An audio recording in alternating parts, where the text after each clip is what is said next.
ایک اللہ والا مست ملنگ بابا کہیں جا رہا تھا۔ دوپہر کا وقت تھا، جاتے جاتے نیند کا غلبہ آنے لگا۔ راستے میں ایک درخت آیا، ٹھنڈی ٹھنڈی ہوا چل رہی تھی۔ بزرگ درخت کے نیچے کچھ دیر کے لیے سو گیا۔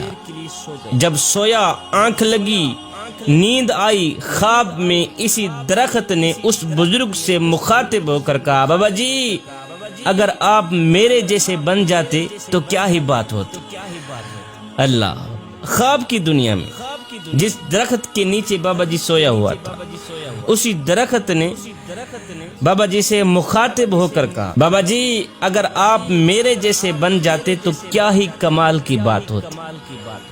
خواب کی دنیا میں اس بزرگ نے اس درخت کو کہا، اوے میں تیرے جیسا بن جاؤں، پہلے اپنی خوبی تو بتا کہ تیرے اندر خوبی ہی کیا ہے۔ درخت نے کہا، میرے اندر خوبی یہ ہے کہ کوئی مجھے پتھر مارے نا تو میں اسے پھل دیتا ہوں۔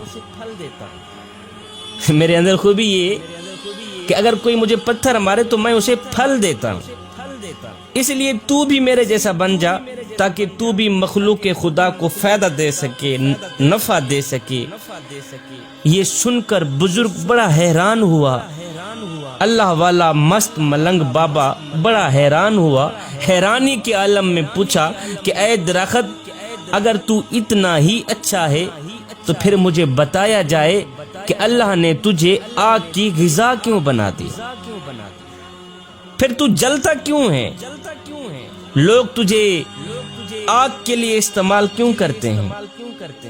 تیرے اندر اگر اتنا ہی کمال ہے تو پھر مجھے بتا کہ اللہ نے تجھے آگ کی غذا کیوں بنا دیا۔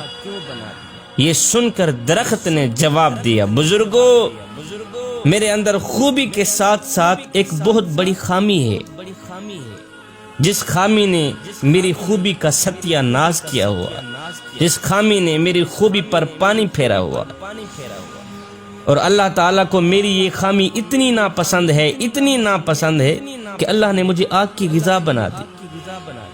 بزرگ نے پوچھا، وہ کون سی خامی ہے؟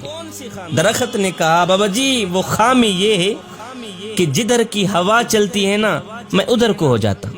اللہ، بابا جی خامی یہ ہے کہ جدھر کی ہوا چلتی ہے نا میں ادھر ہی کو ہو جاتا ہوں۔ مطلب یہ ہوا کہ جدھر کی ہوا چلے ادھر کو ہونے والی چاہے جان والی چیز ہو یا بے جان چیز ہو، اللہ تعالیٰ کو ناپسند ہے۔ اللہ تعالیٰ اسے جہنم کا ایندھن بنا دیتا ہے، جہنم میں ڈال دیتا ہے۔ جوانوں، ہماری صورتحال بھی اسی درخت سے ملتی جلتی ہے۔ ہم بھی کچھ ایسا ہی کر رہے ہیں کہ جدھر کی ہوا چلتی ہے ہم ادھر کو ہی ہو جاتے ہیں۔ ہم نام لیتے ہیں حسین کا، نقل کرتے ہیں یزید کی۔ ہمارے اوپر کوئی بھی شخص 10 منٹ لگا دے ہم اسی کے ہو جاتے ہیں۔ مسجد میں نماز پڑھنے کے لیے بھی چلے جاتے ہیں، پھر کسی کے کہنے پر کنجر خانے میں بھی چلے جاتے ہیں۔ ادھر کو بھی پورے ہیں، ادھر کو بھی پورے ہیں، جدھر کی ہوا چلے ہم ادھر کو ہی ہو جاتے ہیں۔ ہمارا تن مسجد میں ہوتا ہے، من یاروں کے پاس ہوتا ہے، کھڑے نماز میں ہوتے ہیں، ہماری یادیں دوستوں کے پاس ہوتی ہیں، ہمارا سر سجدے میں ہوتا ہے، ہماری سوچیں کاروبار کی طرف ہوتی ہیں۔ جوانوں، نماز میں بھی خالص بن جاؤ، رب کے عشق میں بھی خالص بن جاؤ۔ ادھر سے حضرت رابعہ بصری آ رہی تھی، ادھر سے ایک نوجوان جا رہا تھا۔ جب ایک دوسرے کے قریب آئے تو نوجوان نے کہا، رابعہ بصری میں تجھ سے بڑی محبت کرتا ہوں، تجھ سے بڑا عشق کرتا ہوں۔ رابعہ بصری نے کہا، اچھا تو مجھ سے بڑی محبت کرتا ہے، عشق کرتا ہے؟ اس نے کہا، ہاں میں تیرے ساتھ عشق کر بیٹھا ہوں، میں تجھے اپنانا چاہتا ہوں۔ رابعہ بصری نے کہا، اچھا اس طرح کر، میری ایک بہن ہے جو مجھ سے کہیں زیادہ خوبصورت ہے، میں چاہتی ہوں تو اسی سے ہی محبت کر لے، اسی سے ہی عشق کر لے، اسی کو ہی اپنا لے۔ اس نوجوان نے کہا، تیری وہ خوبصورت بہن کہاں ہے؟ رابعہ بصری نے کہا، وہ تیرے پیچھے کھڑی۔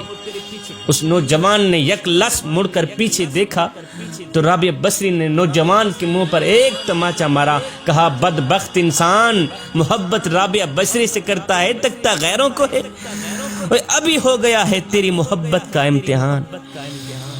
تو محبت رابعہ بصری سے کرتا ہے، عشق رابعہ بصری سے کرتا ہے، تکتا غیروں کو ہے۔ اس نوجوان نے اپنے سر میں خاک ڈالی، پیٹا، سر پیٹ کر کہا کہ میں نے دنیا میں سے کسی عورت کے ساتھ محبت کا دعویٰ کیا، جب مڑ کر پیچھے دیکھا تو میرے منہ پر ایک تماچا لگا۔ کہتا ہے کتنا بدبخت ہوگا وہ انسان جو دعویٰ کرے رب کی محبت کا تکے غیروں کو، جو دعویٰ کرے رب کے عشق کا تکے غیروں کو۔ جوانو، نماز میں بھی خالص بن جاؤ، رب کے عشق اور معرفت الہی میں بھی خالص بن جاؤ۔ جب تم نماز میں، عشق میں، معرفت الہی میں خالص بن گئے تو پھر ایک لمحہ وہ بھی آنے والا ہے کہ اللہ خود فرمائے گا، او میرے بندے تو میرا ذکر زمین پہ بیٹھ کے کر، میں تیرا ذکر عرش بری پہ بیٹھ کے کرتا۔ تو میرا ذکر گنہگاروں کی صف میں بیٹھ کے کرے گا، بدکاروں کی صف میں بیٹھ کے کرے گا۔